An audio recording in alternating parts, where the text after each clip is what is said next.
তোমরা সিলেটকে বাঁচাও, রংপুরকে বাঁচাও এবং চট্টগ্রামকে বাঁচাও দাদা। আপনার আর ব্রাহ্মণবাড়িয়া লাগে না দাদা? ব্রাহ্মণবাড়িয়া লাগলে কোয়েন কলজা থেড়াম থাকলে আমরা বাউনবাড়ির যে বেড়াইতে দুইটা এলে কাজে লেগে মানুষ মেরলা। আর আপনি যখন দেশ নিতেন গাইবেন সার্বভৌমত্বের রক্ষার লাগে কিতা করবো আপনার আইডিয়া আসেনি? টেড়া দিয়া ফার দিয়া বিসি দুইটা দুই সাইডে লে দেবো, একদম লক করে লাগবো। আর আমরা বাউন্ডারি অর্ধেক ফলাফল করলাম ফুবি তাহে আপনার বর্ডারের সাইডে আহরা গাজীর বাজার একজনে বইয়া মনে করেন যে কাশির সুধা বাবা চাচা হগল তান রিহা লাগিয়ে গেলে গায়ে কাইছে রিসি গেলাম ধরে লেগে গেলাম ফানজাদা। মৌলবাদীরা তিরিং বিরিং পুরুং পুরিং করে লাফালাফি করছে। এই যে এই দাদা হইল আরেক নিউজ মারানির ফুত, মানে সারা দিন ওই মধ্যে যেটা এই দুই নিউজ পড়তেই তাহে। তো দাদা আপনি নিউজ পড়ার স্টাইল এমন কি লিখে? আপনি কি আগের জন্মে সুলকানির মলম বিক্রেতা ছিলেন? তোমার নাম আমার নাম সিলেট, রংপুর, চট্টগ্রাম। আপনি মানুষের নাম চিন্তা করে আর লাভ নাই, আপনার নিজের নাম কি তা? এ কিউ ভাই দাদার নামটা কি একটু বাসায় দেন তো স্ক্রিনে। কি এটা লেখা? ময়ূখ রঞ্জন ঘোষ। না না, নামটা একটু ভুল হইছে। আপনার নিউজ পড়ার স্টাইল আর আবল তাবল গাওনে কি বুঝা জানেননি? আপনার নাম দেওয়ানোর দরকার ময়ূখ রঞ্জন ঘোষের জায়গায় মুরুক্ষ রঞ্জন ঘোষ।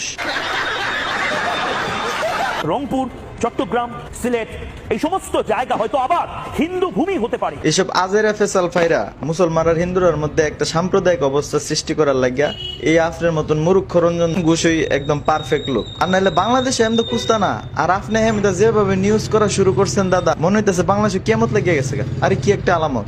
ফাজিল, তোর কপালে জুতার বাড়ি হারামি। বাংলাদেশেরও একটা চিকেন স্নেক আছে, অর্থাৎ একটা মুরগির গলার মতন একটা অঞ্চল আছে যেটা যদি মোট করে ভেঙে দেওয়া হয় বা ভারতীয় সেনা নেমে পড়ে। জি, ভারতীয় সেনারা বাংলাদেশের চিকেন স্ন্যাক ভাঙ্গা দিব। আপনার মতন আবুল তো হেরা মানে ফরালে কইরা সেনা হইছে না, ওই আপনার মতন ওই মলম বিচ্ছা সেনা হইছে। আপনি সাংবাদিক নামে সাংঘাতিক মিয়া। বাংলাদেশে এদিকে কুস্তা না, আর আপনি হেমদা যে একটা চিল্লাচিল্লি শুরু করে নিলে আর বাংলা টিভির পর্দার মধ্যে আয়া, মানে হেরা তো আপনার দিয়ে হবর না পরে যদি মলম চলম বেচে দিনে লাখ খানিক মলম বেচতালে নিলে।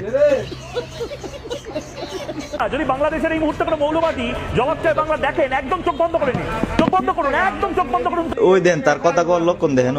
মানে ভারতের মানুষের প্রতি তো বা ভারতের প্রতি তো আমরা কোনো বিদ্বেষ নাই। আমার পার্সোনাল বিদ্বেষ হলো এই যে মুরুক্ষ রঞ্জন ঘোষের প্রতি। মানে কথার লক্ষণ দেখছেন নি? ভারতের কাছে আকুল আবেদন, ওনার একটু আপনার একটু আগরতলার সাইড দিয়ে বাংলাদেশে ঢোয়াই দেন না, ব্রাহ্মণবাড়িয়ার দিকে দুই তিনটা টেড়া একখান কইরা আমরা বাউনবাড়ির বেড়াতে পিছনে গুজ্জা দিল হইলে যাতে কথা না বাইর। ফেনী যদি দখল হয়ে যায় চট্টগ্রাম কিন্তু স্বাধীন হয়ে যেতে পারে। ওইও তার কথা শুনেন, ফেনী দখল করে লেব ভারতের সরকার তারে কইছে। এমন একটা ভাব লইতেছে যেমন মোদির পরিবারের লগে তার সোয়ালের নাস্তা